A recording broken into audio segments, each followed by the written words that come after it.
No, wait, no, that's Okay, the wrong music. we're live now. So hi everybody who happens to be watching right now or in the future. Welcome to the first episode of what I just called Drinkin, Geekin, which there should be an ad in that somewhere.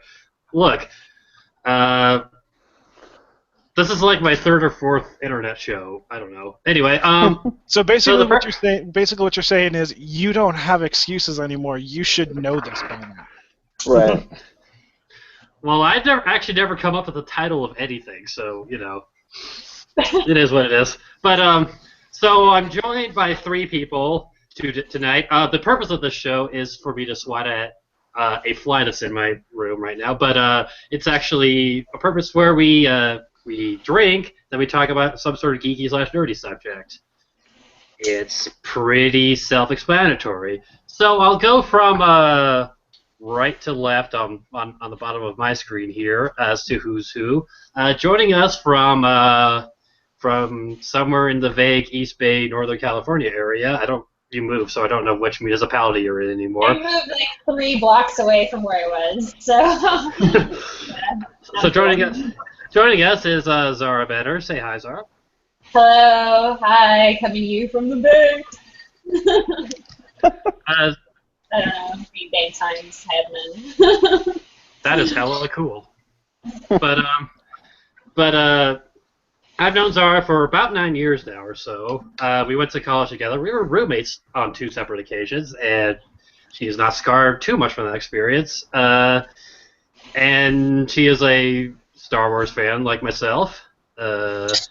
Actually, Star Wars fandom is what made us talk to each other in the first place. Oh yeah, I remember that.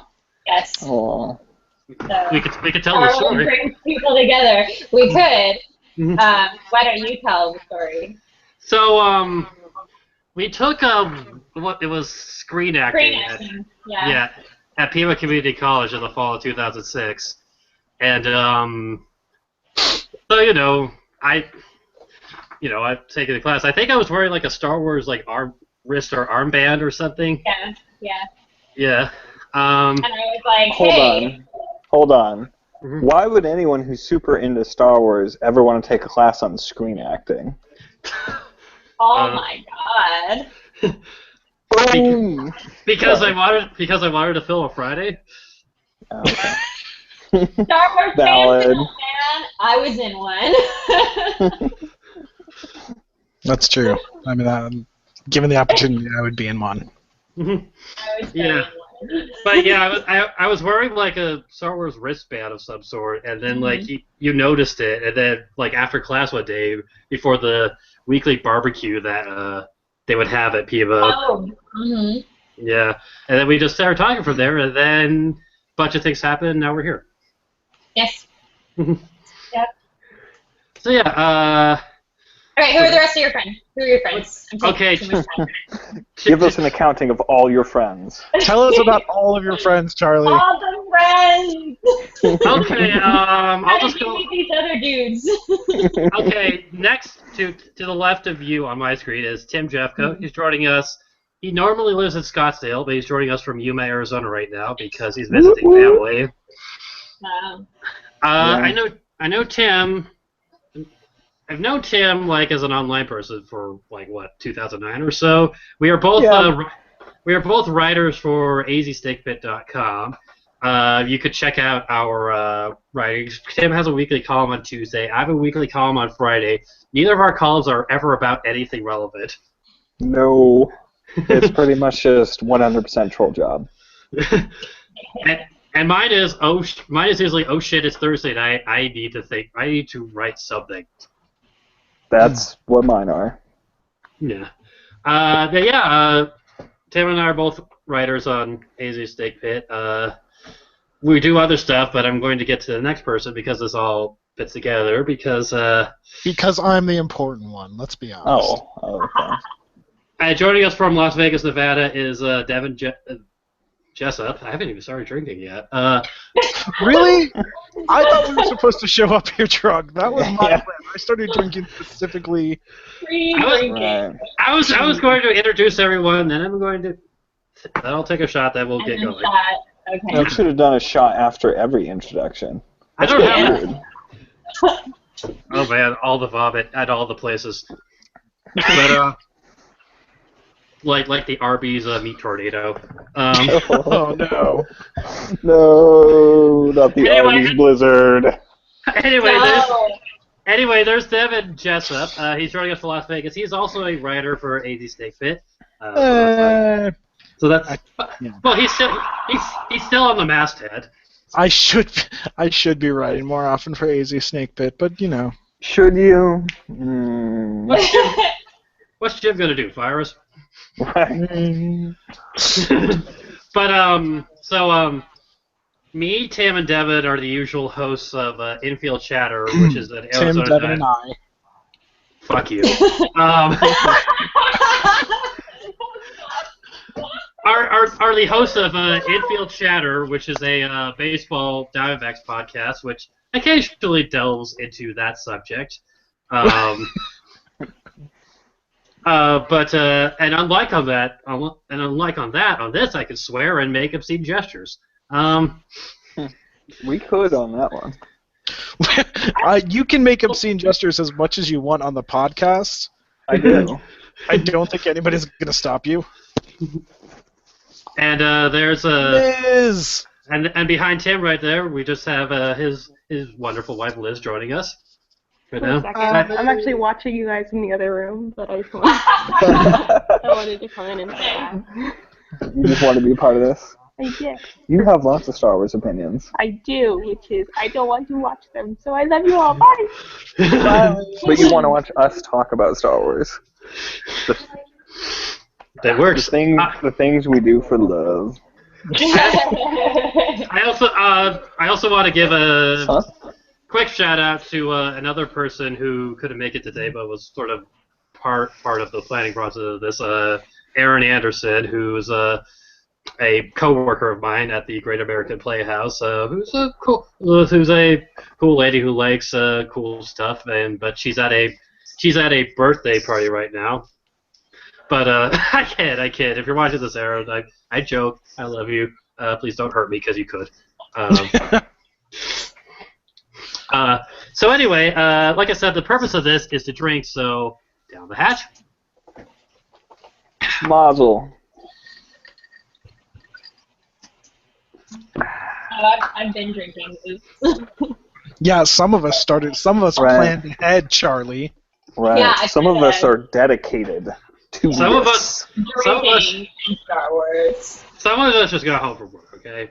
Or by that I mean I got home from work an hour ago, so I don't have an excuse. Anyway, let us get into the nitty-gritty of the topic. We'll just start generally, and just, keep sipping on stuff, and by the time this hour is over or so, we're gonna not be able to feel feelings anymore.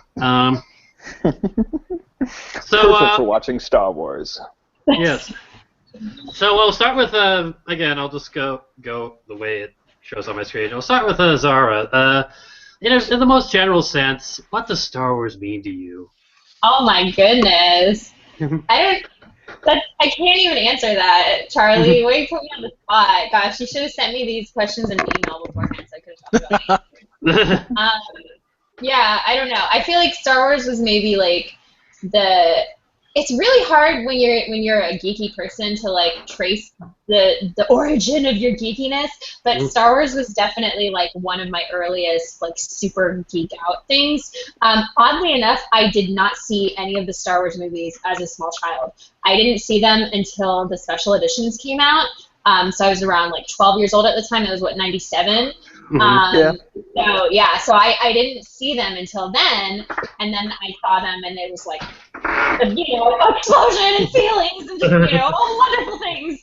But prior to that, I mean, I was geeky in a different. I mean, I watched like cartoons and X-Men and stuff, but like that was my big sort of geek evolution, and I think that aside from just Star Wars itself, which we'll probably all talk about, in a general sense, it's nice to be part of something that's so huge, that means so much to so many people, and that you can, like, if you meet another Star Wars fan, it's like you automatically have something to talk about. So, yeah, that's just one of many things that I love about Star Wars. Okay. All right, Tim, same question. Do you want a serious answer, or do you want me to make shit up? Both. Okay. I mean, Star Wars was a nice release for, a nerdy grade school kid that had no friends.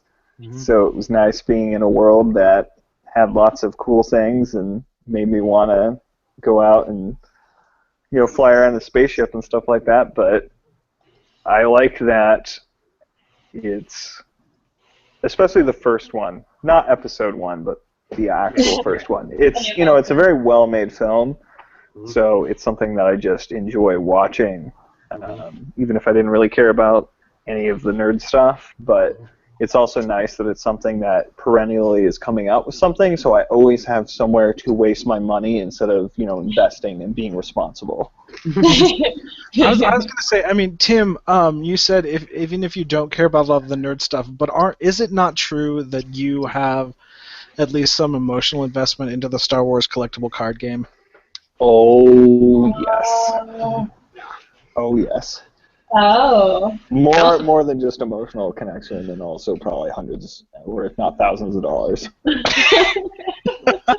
like a big drink too, but oh god, my life. Oh God, what have I been doing with my life? Never got the Death Star, though. Our apologies to Tim's wife for what that money may have been spent on otherwise, but was not. Luckily, most of that money was spent when I was still a kid, when it originally came out. So it was more like, hey, here's all of my allowance money being flushed down the toilet, searching for capital ships and the Death Star and the really cool characters like Luke Skywalker, and I never, ever, ever got any of them. It was just hundreds of grappling hooks. Well, no, I get that because I used to kind of, well, not really kind of, but I kind of got back into like Magic the Gathering. It's kind of like the same thing. You want to get like awesome cards, but it's like, oh, goblin. Yeah. I was gonna say, I just imagine Tim as like a teenager, and his mom comes into his room and goes to open a closet, and Tim's like, "No, don't open that!" And then just grappling hooks fall out all over. 7 injured and tragic grappling hook incidents. Just it was nothing but grappling hooks and traffic control. All right, Devin, same general thoughts. What a Star Wars to you, etc. I'm gonna drink more rum while you. So do it. I'm watching Star Wars: A Clone Wars right now, and I think that battle droids just like literally used a laser cutter through the port of a ship to like space human beings, like living people. That's kind of brutal for something that was on Cartoon Network. That's pretty dark. Yeah, Star Wars to me is a Star Wars to me. One of the things that always means to me is being like 9 years old and staying home from school on a sick day and having something to watch when I was a kid. I have been a Star Wars fan since I was but a wee lad. Were you 9 years old when the original one came out? No, I was born like 2 weeks before Empire Strikes came out. Mm-hmm. Yeah, I was not 9. I am not. Tim, I am not capable of doing math at the age that I'm drunk at. But it was 1977, came out in 1968. Yeah. I am not 47 years old. Tim. I was gonna say my mom was like closer to that age, like a teenager. I was not. Yeah. No. Is this because I called you out on the Star Wars card thing? Yeah. Well played. No, it's one of those things that I've like. It's always been something that I've turned to for like. It's always something that I've been invested in emotionally. I wanted to have a Wookiee best friend as a child. One of my like the first earliest basic, yeah, like it was my first fandom basically, and there were I mean, I was the 12-year-old kid who was going to write Star Wars, what would be fan fiction, but we didn't know the term at the time about it when I was in junior high, and one of the first major video games I remember playing on my computer was X-Wing, so that was fun. But I feel like I've kind of lost the thread on what I was saying about here. So Star Wars, cool. I've always been a fan. It's awesome. Back to you, Charlie. Same question in your direction. Oh, turnabout fair play. Yeah. It's much the same thing. It's like, growing up, I was sort of like, I was sort of a weird introvert. Still kind of am, but less so. At school during lunch, would just like kick dirt in the playground until they told me to stop for a little bit. And so like, I got into Star Wars like second, third grade. I think I remember watching all three movies with like my parents when I was like 5 or so, but I couldn't really follow them for a bit because you couldn't really follow the plot. So it's like, ooh, shiny things. See, I'm 5. But yeah, I guess it was just like a really fun form of escapism. Like I could just sort of identify with that, and young me didn't have the best taste because I think I wore out the tape of Return of the Jedi we had, but not like the other two. But but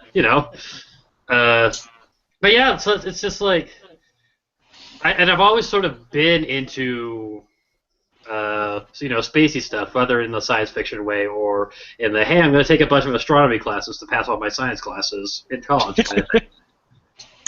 And traveling to space seems cool. And like Star Wars was sort of like the first thing into that. And from that I got into other stuff too. But I'm still into Star Wars, and I'm cautiously optimistic for Episode 7 this Christmas, which. Are we gonna talk about that now? Yes, I think that's a good segue. Yeah. It's like a segue, except you don't drive it off a cliff or you own the company. We could though. I've been on a podcast with you before. We could. No, that's true. And unlike a podcast, I can't edit this after the fact. Oh no, we're live. Live. Did you watch the Comic-Con, not trailer, but the little like behind the scenes footage thing that they put together? Yeah, that's awesome. I was really pleased with that. It got me right. I don't know what part of the body I'm pointing at, but the feels part. The feels, wherever the feels are located. Originate. Yes. Yeah. I was really excited to see that, and kind of I am trying to consciously set aside the cynicism that I have. It's part of an ongoing process, so I'm just trying to set back and say, you know what? Let's see what this movie is going to be. It looks like it could be fun. Anybody who is not excited by the Chewie We're Home line, I think, does not have a soul. But yeah, no, I think I'm excited for it. I was actually kind of like, oh, this might work when they announced that J.J. Abrams would do it, because lens flare. Well, it's not so much that, because I remember getting the first Star Trek, the first Star Trek reboot movie for Christmas a few years ago, like on DVD, and you watch the extra features and stuff, and he was talking about how he always wanted to use like practical effects for stuff, except for the stuff that like absolutely needed CGI, like spaceship scenes, stuff like that. And but he would use like little people to like create perspective with like monsters and stuff in that movie. And I thought, and as like a sort of technical theater practitioner, it's that stuff sort of interests me. But then when I heard that, I'm like, oh, that's really like intuitive, is that the word I'm thinking of? I don't know. Ingenuity. Some verb form of that word. Oh, I'm feeling it now. But like that's yeah, like that's those sort of ideas, like to have that sort of ingenuity to do stuff like that. I was like, oh, because like you could sort of still, like they said in the Comic-Con trailer, ground it in some sort of reality. And obviously, like CGI effects are great for space battles and stuff, but just having like real sets, real like a dude in a mask or something as an alien, I think that comes across better. Yeah, real plasma weapons, real actual technological marvels. Actually cutting the arms off of Mark Hamill. The hand. Mm-hmm. Well, I feel like that kind of commitment to the craft to actually have his hand cut off and then give him a cybernetic hand later on. I think like you have to respect that. Oh, I think they wrote that total in method. They wrote that in when he had that bad car accident between the first two movies. Yeah, no. No, that was the Wampa attack. That was the Wampa scene. The Wampa attack. Yeah, no, the hand being cut off was actually just a mistake during. Yeah, David Prowse did not mean to actually cut his hand off. Well, what happened there was Mark Hamill was helping out with craft services because he's a nice guy. He got a little too happy with the shredder. He's cutting that roast beef.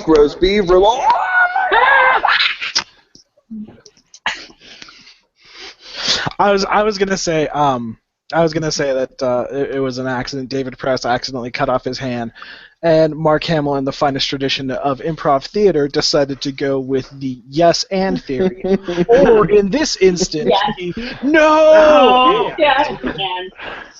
Actually, I thought it was because Mark Hamill was forced to read Marcel Proust, and he got bored halfway through and decided to eat off his hand in an attempt to not read it anymore.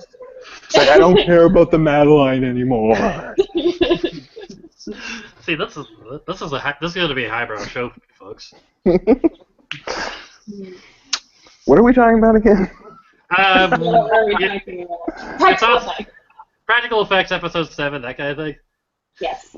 Oh, yeah. Cool. So, that's cool. this is something I've been like wanting to talk about with Star Wars fans because I feel like ever since the teaser trailers came out for Episode 7, everyone's just been like, if you'll excuse the language, like shitting their pants over it. They're like, oh my god, nothing like the sound of a TIE fighter screaming through and the size of the Millennium Falcon, and I'm just having 5 orgasms, and it's like, nothing that I've seen has made me feel this level of emotion that my other Star Wars fan friends have apparently been feeling, and it makes me like wonder if I'm a bad fan. Like I don't know. I feel like the prequels have just killed me to the point where I'm dead inside, and every time like I see new stuff, I don't feel like, oh my god, no. I just feel sort of like neutral. I'm like, okay, that was good. Okay, I don't know if it's that you're a bad fan. It might just be that you're a bad person. No, I mean I feel like like caution is. I mean, like I fully expect it to be good. Star Wars fans have had their enthusiasm and faith put under a lot of pressure under the past 15 years or so. 16, if I want to be accurate. So I mean, I think it's perfectly reasonable to be like, you know what, I'm not super excited. I'm just gonna wait and see how it is. I've learned to be excited over the teaser and the trailer, but really the thoughts that have kind of gone through my mind, one being that, God, they're still fighting this war. Like, I'm sure there's some logical reason for it, but there's a part of me that's like, really? They're gonna keep? They're just gonna keep going? Yeah. And that's a bit worrying. And then the second thing being that even though they've basically tried to like backpedal as much as possible, some of the scenes or some of the settings that we've seen have basically been like, oh hey, it's desert planet. Why? Okay, Again? what are the importance? Like, why? This is something that always blew my mind about the prequels too. Was like I never assumed that that Anakin Skywalker grew up on Tatooine, that Luke's Yeah. family was from Tatooine. I just assumed like Tatooine was like a backwater that was easy to hide Luke with Obi-Wan Kenobi, or I mean that Obi-Wan hid Luke in with Uncle Owen, who actually was originally Obi-Wan's brother. Like, Right. you know, so I always just assumed it was a convenient place to hide him, and that it had no real further bearing. And now it's sort of like, why does the galaxy revolve around Tatooine? Like Tatooine Right. is done, and can we move past Tatooine? Like there's the idea that like something like if you think about Inception, or not Inception, with the Interstellar, sorry, Interstellar. That other movie, that other sci-fi movie. They start with an I. They're practically the same. I mean, They're both, by the way. they're both. I'm thinking about Interstellar and how there's like just these really different ideas of an alien planet, of a faraway planet that you can explore. That there's just so many different possibilities out there. Like, why do we have to keep going back to the same thing over and over Yeah, again? I would agree. Yeah, no, I mean, and especially when you start expanding into the expanded universe, which I'm assuming all of us have done at least a little bit because we're Star Wars nerds. But the locations or the planets that appear in the original trilogy just show up ad nauseum in the rest of the EU. So there gets to a certain point where I'm like, God, Tatooine is like the most important place in the galaxy apparently, because it shows up all the frickin' time. Yeah. It shows up, it shows up in a lot of books. It shows up in the first Knights of the Old Republic game, which is weird, but like, Speaking of I grew up here. This place fucking sucks. Yeah. I used to live here, you know. You're gonna die here, you know. God, I hope not. Speaking of the expanded universe, I was able to check this out from the Oro Valley Public Library. I need to start reading it soon.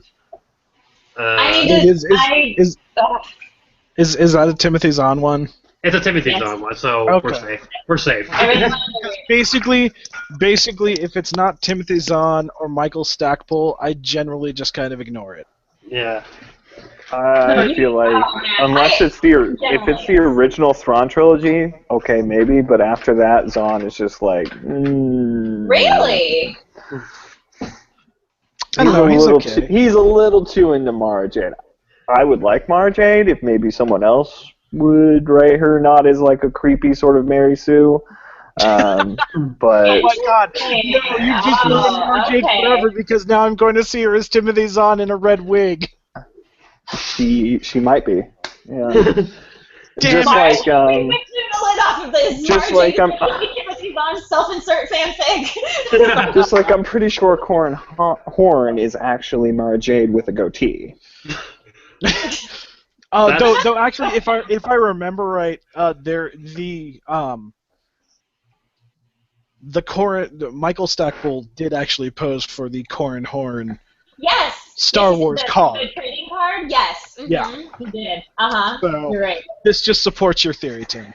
Yeah. I love the X-Men books, but Corran Horn is the worst. I'm sorry. Well, he is the worst. I actually recently I found a bunch of the audiobooks of the X-Wing series at like my library because so I listened to like the first two books and like Korra's like way more of a whiner than I remember. Like, the first book. My God, is he a whiner? And oh my God, he is such a special snowflake. It is so sickening because it's like, oh, he's from Corellia and he was part of the special police force, and oh yeah, he's also a Jedi and the best X-Wing planet ever. Oh, and he can't just be a Jedi. He has to be a special Corellian Jedi who has special powers that nobody else has, and he has a silver lightsaber. Oh yeah. At least Corran Horn was like in the first couple of books. Corran Horn was a little bit more of a whiner, but he was also wrong sometimes. Yeah. He was wrong every scene he was in. Yeah. Yeah. The expanded universe, to me, after a certain point, it got really like I guess convoluted is the right word. Like the mythos just kept sort of building on each other, Yeah. Right. and it just got way too complicated. Way too And complicated. so it just got kind of hard to follow. But Yeah. up to a certain point, it's like yeah, I'm into this. Like great, yeah. Like That's I always used to think of it as the Yuuzhan Vong suck, but then like I Yes. stopped to think about it, and I'm like, you know what? There are a lot of other books out there from even before the New Jedi Order stuff that when you look at it, it's Right. Yeah. shaky Like- at best. Like the time Han Solo wrestled with a giant 6-foot-tall weasel. Which book was that? I don't think I read that book. What? Okay, so I'm trying to remember all the details. It's been a long time since I read these. But Corellia had it was a binary planet situation, was it not? No, there it's was a- not, no. It's a quaternary. No, I'm sorry, a quintenary planet There you system because there's 5 planets circling around center point. Okay, so it was 5 of them, and then there were one of the other alien species that like cohabitated with the humans of Corellia was those giant ass weasels. Yes. Yeah. Thelonians is what they were called. Sure. Giant ass weasels. Also, I mean, as long as we're on the Technically, they're Thelonians. nerd. As long as we're on Wait. Han Solo. I just realized something. I'm the only person in this Not wearing glasses. Wow. Look at this fake geek guy over here. And here's the thing: if our 5th person, Erin, was here, she also wears glasses regular too. So I'm like, I don't want to be a special snowflake here. Anyway, I hate to break it to you. You're the corn one. Yeah, no, I was gonna say, or the episode, or the book where Han Solo gets annoyed and kidnaps Princess Leia because she might get engaged to somebody else, I and love then crash lands on a planet he won in a poker game and ends up. But Yeah, the great thing about that book, though, is that planet. Since we were just talking about like planets that we're going back to the same recycling, though, Dathomir, that planet with the witches, the Force witches, I loved that. I thought that was great. I'm down with that. I want to be in their coven. I thought they were cool, totally. but I mean, again, they do get like brought up a lot and overused. Yeah, maybe later on. Yeah. yeah. But yeah, no, and like there's some really weird stuff when you get into the Star Wars books. Like I'm trying to remember. There's one about there's a trilogy, and they are like at war with these people, and they're kind of creepy and weird. And I'm trying to look it up on Google right now, and it's not showing up because Google, you have failed me, Google. Creepy and do you weird. remember when in the timeline it took place? It wasn't the Black Fleet Crisis, was it? Black Fleet Crisis. Yes. I never read those books. That's one of the New Republic era books I did not read. They're Yeah. like The fun fact about the Black Fleet Crisis is that they actually introduce the Skywalker's mother as a character, and then like completely write it out because it was before the first episodes. Yeah.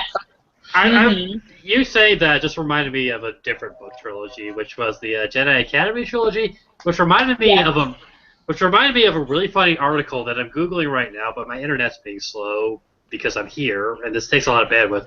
But there was an article that someone wrote on a website that I like called The Toast, which is a funny humor website, where basically it was about the Jedi Academy trilogy. It was about the trial of Kip Duron.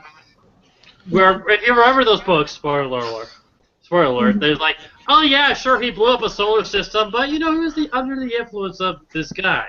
But one of the best things that comes out of one of the later Star Wars books is this is the post the Yuuzhan Vong. Somehow Admiral Dala becomes head of the New Republic. I don't know exactly, but basically she's like, "Hey Skywalker, you know how you keep fucking everything up?" Get out. Nice. I love Admiral Dala. I thought he was awesome. Okay, yeah, I found this article where they're talking about like how in the Jedi Cabinet trilogy is like, yeah, this guy blew up a whole solar system, but he's fine. But that the article is like what these people really deserved that died. It's like a sort of script. I'll link you guys to this. It's really funny. He did kill billions of people. It's like Billions. Okay, I'll read some. It's in script format. I'll read some of it. Okay, Luke. I feel like we're getting away from the other option, which is let him apologize and come hang with me on my jungle friendship planet. Leia, apologize to who though? Luke, to all those dead people. Leia, there is literally no one left to apologize to. Luke, he had a really hard upbringing, you guys. He lost his brother, Mon Mothma. Did he have 25 million brothers? But yeah, it is a sort of weird. I guess. That's because those books were written by Kevin J. Anderson, and like every Star Wars book written by Kevin J. Anderson just kind of sucked, honestly. Like. Yeah. I don't disagree with that. Yeah. Did any of you guys read the newer Han Solo series, the trilogy that came out in the 90s? Yeah. The Han Solo trilogy? I can see two of the those second books. one. Oh, there's the second one. Yeah, there were ones that came out in the 70s that were There's like... the Han Solo Adventures, but then the Han Solo trilogy is the one that came out in like the late 90s. Yeah. Around the time of the trilogy. Yes. Yeah. They're both Those trilogies. are the first Star Wars books I ever read. And you gave the adventure ones were the first ones that I ever read as well. Those ones and the Lando Calrissian ones were the first ones I read too, and they were pretty good. Like they were entertaining, at least to me as a 12-year-old. I was gonna say the Han Solo trilogy, the A.C. Crispin one. Crispin, yeah, thank you. I can see those right now, and I think Zara, you gave those to me when you went to Japan that one time.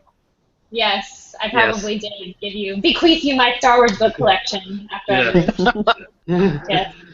But am I misremembering from the trilogy that it's going along in his life, and then suddenly there's like a weird break in the timeline where it basically told you to go read the adventure books? Basically, yes. Yeah.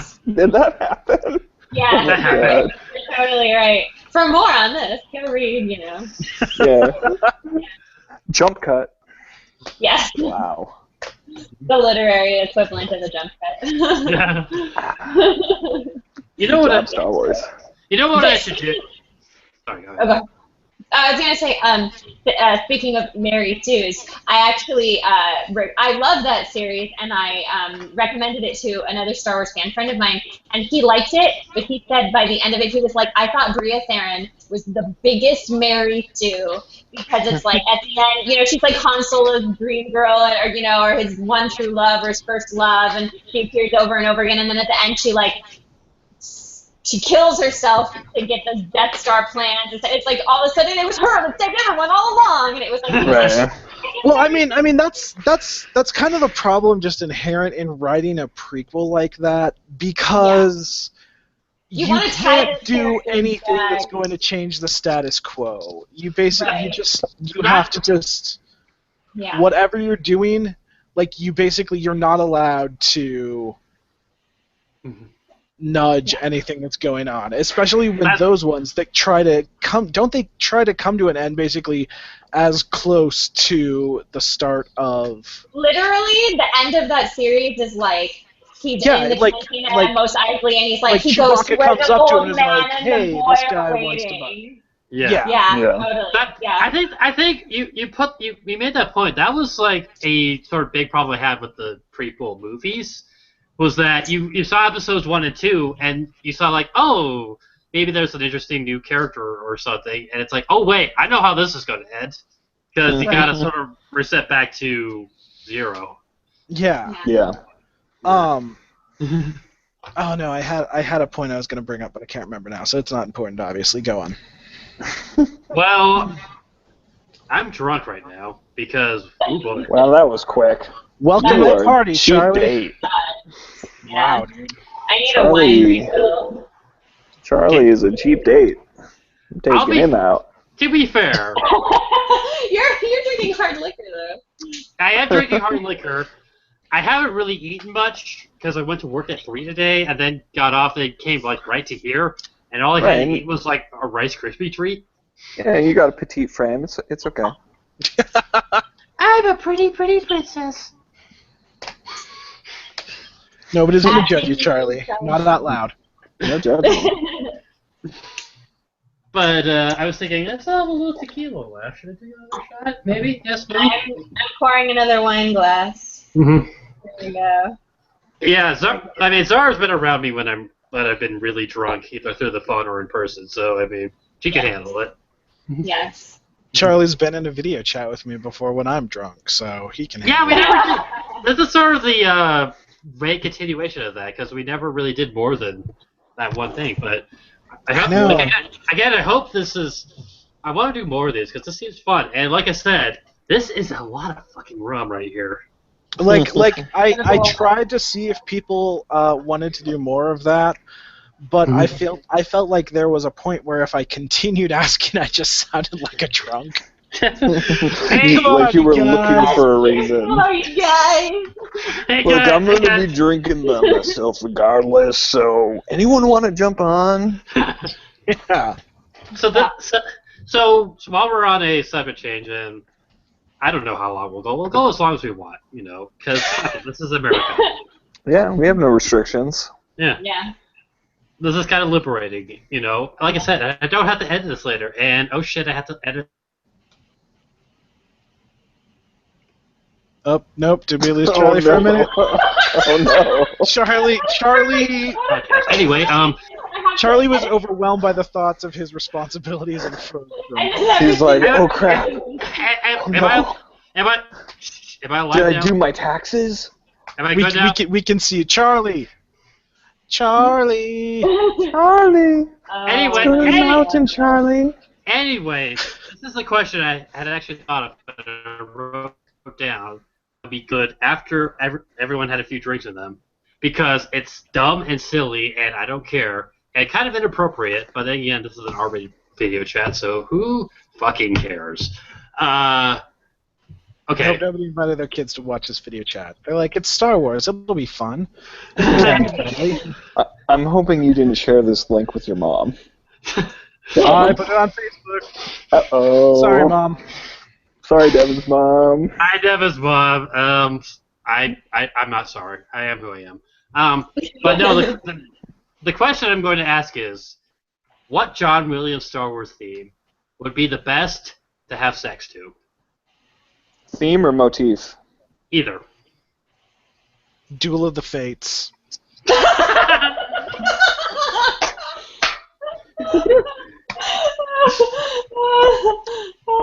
Because it's like dramatic at the start, but then it's all dun dun dun dun dun dun. Dun. It's like it's fast paced. It's pulsing. It's something you can imagine crossing lightsabers for. Wait. Sometimes you kill Qui-Gon Jinn in the middle of sex. Yeah, because we all think about Liam Neeson in the middle, don't we? No? Just me? Yeah. I know. Ewan McGregor. I'm pretty sure I've written this. Oh, gosh, I know. There's fan Give me a fiction. minute. Look, I'll do some field research and get back to you on that one. Jewel Look. Fates on the sex subject tonight. see, my answer. My answer, it's kind of an ironic answer, but it's also sort of a good rhythm answer. Wait, ironic or erotic? It could be both. It could be both. Okay, continue on. Go on. It's the Cantina theme. Oh. All right, I could see that. Yeah. Which one? Fun. Oh, okay. Which Two is bedrooms. actually, There, that is are you? ironic. That's your ringtone when you call me, Charlie. That's what. What I love about the Cantina theme, to just go slightly off topic, Go even for though it. it's kind of on topic, is that John Williams, when he wrote that little motif, what he was thinking was basically the concept of what if aliens opened up some sort of crate and it was just full of Benny Goodman jazz, and then they tried to recreate it. And that's what that song was supposed to be. It was just like total bonkers Benny Goodman. That's amazing. I think that's fantastic. But like Yeah. I said, it's a good rhythm. So, take that out. And actually, to go with that, am I the only one that remembers that in universe that music was referred to as jizz music? Oh yeah. Good call.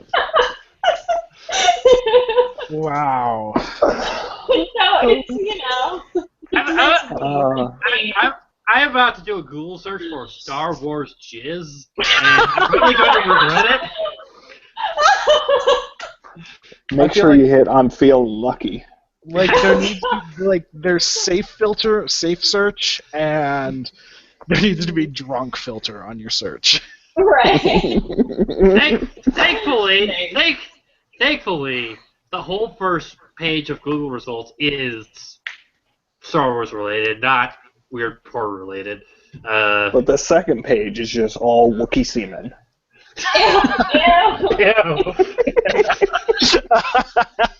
And I'm pretty sure Tim is right there with me, thinking of the Penny Arcade comic right now. Oh no. Anyway, As I Google Penny Arcade Wookiee penis. I'm also reminded of in that way. Hedges. That a fun sort of addendum, for lack of a better term, to the Star Wars films, all 6 of them so far, is I did 6 of sign language, even though whatever. Anyway, is Liz that, will get that. yeah, is that Riff Tracks has done riffs of all 6 of the Star Wars movies and the holiday special, which is its own thing, and it's if you've seen the movies like 10,000 times each, it's a fun little thing. But I just remember a bit about where like Kevin Murphy is trying to tell the other two about jizz whaling, and that the other two is like, "What the fuck is wrong with you? Stop it!" So holiday special reminded me. Let's talk about Boba Fett. Let's talk about Boba Fett. I feel like this is Boba Fett. Boba Fett, where? In the Sarlacc pit where he belongs, because he died, you nerds. I'm sorry. You can try to retcon it. You can fan Let's spin some it. jizz about Boba Fett. Boba Fett died in the Sarlacc pit, and I'm sorry. My problem with Boba Fett is the Batman of Star Wars. If you ask somebody who wins at a fight, no, or Boba Fett, the answer is always Boba Fett, because to certain fans, Boba Fett is a god-level bounty hunter. Yeah. He's super invincible. He's super amazing, despite the fact that we have seen him do a couple of things. Okay. Capture a target because the Empire did it for him. Mm-hmm. Swagger around Jabba's palace, get his ass knocked into the Sarlacc pit by a man who was blind. Yeah. I mean, really, if you're asking, okay, who's going to win a fight between X and Boba Fett, because I don't even know why nerds do this, but we do. Really, we're talking about a guy who got clapped up by a blind dude who pushed him into essentially a sandy cat asshole. The thing about Boba Fett to me is that, like, I think George Lucas or whoever, probably George Lucas, if I think about it, probably intended him to be just kind of a minor character, but I think fanboys or fangirls or fan whatever nerds. Yeah, nerds. They sort of attach this sort of extra life to him, for lack of better. Yeah. Yeah, I mean, if you ask people about, like, oh, well, why do you like Boba Fett, especially if you're just basing it off solely the movies 5 and 6. His armor's cool. His armor's cool, and he's got he's got like Wookiee scalps, and they're all braided up and stuff. So that must mean he's super Right. hardcore. So you know what that means? It means that Boba Fett is really good at handcrafts. And you know what? My grandmother could knit, but it doesn't mean she's an intergalactic bounty hunter. Right. But Actually, it my also- grandmother could have been an intergalactic bounty hunter. I take that back. She might have been good at it. It doesn't I don't- rule her out. Yeah. Especially when you consider that when they're panning across, they missed an opportunity because IG-88 looked totally badass. He IG-88 looked should have been the totally Boba Fett. badass. And He was so scary in Shadows of the Empire Yeah. video games. He was. Oh, yeah. I crapped my pants playing that level. Oh my god, IG-88 fun, you know. Yeah, he's like a vision of like fucking Skynet. no, and, He's like a- and like the a creepy thing is, technological nightmare. if you read the Tales of the Bounty Hunter book, IG-88 is one of like 6 different bounty hunter robots that basically share a consciousness. Yeah. It's badass, and nobody pays attention to it because, Boba Fett needs to get knocked into a pit by a Yeah. blind guy. Right. Yeah, Boba Fett is Boba- basically culturally appropriating the armor of the Mandalores who've been dead for like 2,000 years. Seriously, no respect at all. It's like blackface, people. Boba Fett flying around the galaxy complaining about the fucking SJWs. But I mean, like seriously, He's this is kind he's of got a fedora on top of his helmet. opens up a panel in the mask, eats a taquito, closes it back again. Gotta pull up my subreddits. No, but I mean, it is really disappointing that in the prequels, I mean, Lucas kind of just, I mean, unless you buy into the theory that George Lucas had the prequels planned out, which I don't think anybody actually believes, he has the whole Jango Fett thing, which, like, Boba Fett, in the Clone Wars, and Boba Fett's the same clone, and he's super awesome, blah, blah, blah, I don't know. I don't even know. Yeah. But No. Yeah. Yeah, Boba Fett already was kind of lame if you thought about it even for 2 seconds, and then he somehow managed to get even more lame with the prequels, which is amazing. Well, what I tell Boba Fett fans too is I was like, his first in-universe appearance was the Star Wars Holiday Special. Just, throwing that out there. First appearance. Actually, his first official appearance was in a parade. yes. In a parade? Yes, It the was. first It was in appearance a of Boba parade. Fett was in a parade. It was a LucasArts Employee. dressed Yep. up in a parade in Northern California where LucasArts was. Yep. Lucas. Oh. Well, actually, Lucas. You're thinking of Lucasfilm because LucasArts was the Sorry, gaming oh. company. Yeah, Lucasfilms. Oh, I'm sorry. I'm sorry that I'm too drunk to specifically remember the evolution of the Lucasfilms brand. Empire. R.I.P. man. LucasArts, by the way. Yeah, that's pretty sad. Pouring one out from the homies. Yep. I will miss LucasArts because they were amazing, and also because one of my I don't remember if my cousin actually worked for them or if her husband did, but either way. Do they live up here in the Bay? Because they're near-ish to here where I live. Yeah. Yeah, she and her husband lived up that way. I miss LucasArts because I just did not do the Hoth mission enough times. I miss LucasArts because I fucking loved Monkey Island when I was a kid. Monkey Island is pretty great. LucasArts did some good things. They Yeah. did. This is a little off topic, but we're just going where this flows. We're just I'm doing weird hand motions, but in the article I posted on azsteak.com on Friday, I used an image from a Monkey Island game when I was talking about the evil fortress of Dr. Fratricide, or was it Patricide? It was killing a family member. Whatever. But It depends on which family member. yeah, it depends on which family member. But yeah, like I love those, and like it's just kind of sad and pour it out.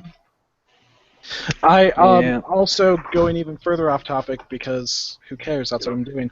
Apparently, Dwayne Dunham, who was the first person to dress up as Boba Fett for that parade in San Anselmo, the San Anselmo County Fair Parade. He was also the director of Homeward Bound and The Incredible Journey. Wow. That is Fun really, fact. that is really random. He also is the director of Little Giants, but I mean, I've seen both of them, and Homeward Bound is the better movie, so whatever. Yeah. I've seen both. Sorry, of them. Rick I didn't know Moranis. that. God, what happened to Rick Moranis? Well, I know what happened. Rick Moranis, actually, It's I super haven't answered sad. that question. Rick Rick it's Moranis super retired because I think his wife had cancer. His wife died, and he was like, "Fuck it, I don't want to do this anymore." Yeah, And so he- I mean, it's unfortunate. And because he had kids, and he was like, "I just want to raise our kids." So, not to bring down the podcast or the video cast, but thanks, guys, for asking about Rick Moranis. Way to go. Yeah, that's the thing. It's like when I said, what happened to Rick Moranis? I actually already knew. It was a Yeah. problem, but I'm drunk, and I think I might pour myself another drink, even though we might stop this soon because it's been an hour or so. I don't know. Yes. Has it really been an hour? Before we stop this, can I Yeah. can we discuss a topic I would like to Boba discuss? Fett. Go for it. Not Boba Fett, but perhaps one of the other most misunderstood characters of Pineapple on pizza. pineapple pizza. Is delicious. I will never regret putting pineapple on pizza. But let's talk about Ewoks and how cannibalistic they are. I mean, technically they're not cannibalistic because it's not like they would eat Ewoks, but Ritualistic killing. Ewoks were planning to cook and eat Han Solo, Chewbacca, Luke Skywalker, and other assorted members of the Rebel Alliance strike team. Yes. They were also going to attempt to eat R2-D2 most likely, so they're also dumb as rocks. Yeah. I mean, well, you know what? I mean, okay. I will give them a pass on R2-D2 because for all they know, if they had a can opener, they could have opened him and found soup inside. I don't even think they Yeah. conceptually know what soup is. Does True. anyone? No, we're not going there, Charlie. Campbell's. We're not going there. You don't want to talk about the Platonic ideal of soup? My question is this: given the questionable dining habits of Ewoks, did anyone feel safe eating food at the celebration after the destruction of the second Death Star? That was Stormtrooper. Yeah, Yeah. exactly. They definitely were eating some Stormtrooper, for Like, sure. I feel like there should be no question about that. There Yeah. was. For real. Well, they show all the helmets, right? Yeah, They, exactly. clank down on the helmets. Ewoks are very efficient. They use every part of the Stormtrooper. They did. Hey, those little hoods that they were wearing, where you think they got that? Yeah. Yeah. The tanned hides of humans. Yeah, they picked off the lame and old Stormtroopers first, and that's where they got their hoods. Yeah. Aren't all Stormtroopers kind of lame? Well, then maybe it was a good thing that Kipteron destroyed. Trained a bunch of them. Oh, circle. Yeah, it was probably pretty fucked up, man. Yeah, like, I mean, Did they actually show anyone eating anything during the celebration at the end of episode 6? Doesn't someone give someone a bowl of something? I feel like. That could be true. I'm just trying to think of all the times, because I have to watch it again.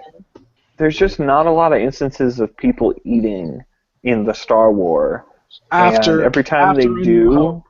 Yeah. After yeah. the blue milk. Well, even in New Hope, I mean, every time people are eating in the Star Wars, it's just like the worst looking food. It's like gruel or blue milk or like Whoa, nasty. whoa! Are Yeah. you talking smack about blue milk? Well, Yoda makes his own little soup or something on Dagobah. Yeah, whatever the hell that stuff was. Yeah. For all we know, that was human too. We don't know how many other people came to try to find Those you. those were other Jedi apprentices. 5 pieces of fingernail you might in that soup. 5 pieces? No, it's not true. Yeah. That raises a lot of questions. Maybe all of their food is human. Maybe. That's why nobody thought it was weird. Maybe that's where the cloning facilities have gone. They were not destroyed. They were not lost. They just were bought up by whatever the Star Wars Hormel is. Yeah, they were bought out by Created a Star Wars spam. Hormel. And they were like, well, we have some Star salt, we Spam. brine it. Star Chili. Star chili. That's okay. You overdub the Sweeney Todd music. Like grinding them. It's clone. Try a bit of clone. Wander off. Well, it didn't come here alone. Yeah. Oh man. Excellent. That sounds only like a modest proposal, to be honest. So, I get it. they probably did that. So guess what, everyone? I'm very drunk right now because I made this drink very strong. Oh. Yeah, which I didn't mean to, but whatever. YOLO. What are we going to talk about for the next one of these? Well, the topic, okay. This is a good closing, so I'm going to try to focus myself for a second. Okay. Okay.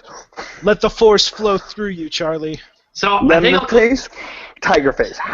Lemon face, tiger face.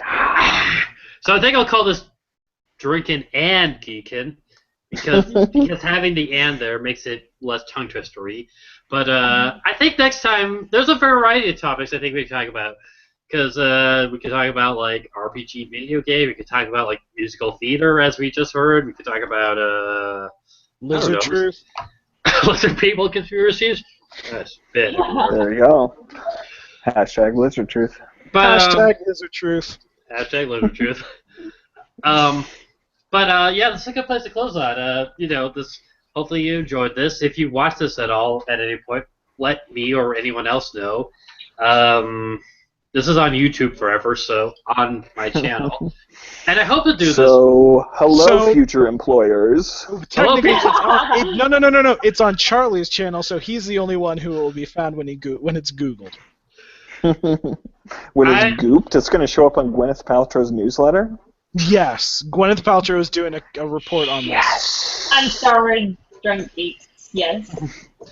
But, like I said, as for, there's some other people who just said, like I said, I mentioned Erin Anderson because she had actually been bothering me about this, but then she couldn't show up, which shit happens. Shit happens. But hopefully she'll be on the next episode. She's really cool. I've seen her on stage before. I don't know.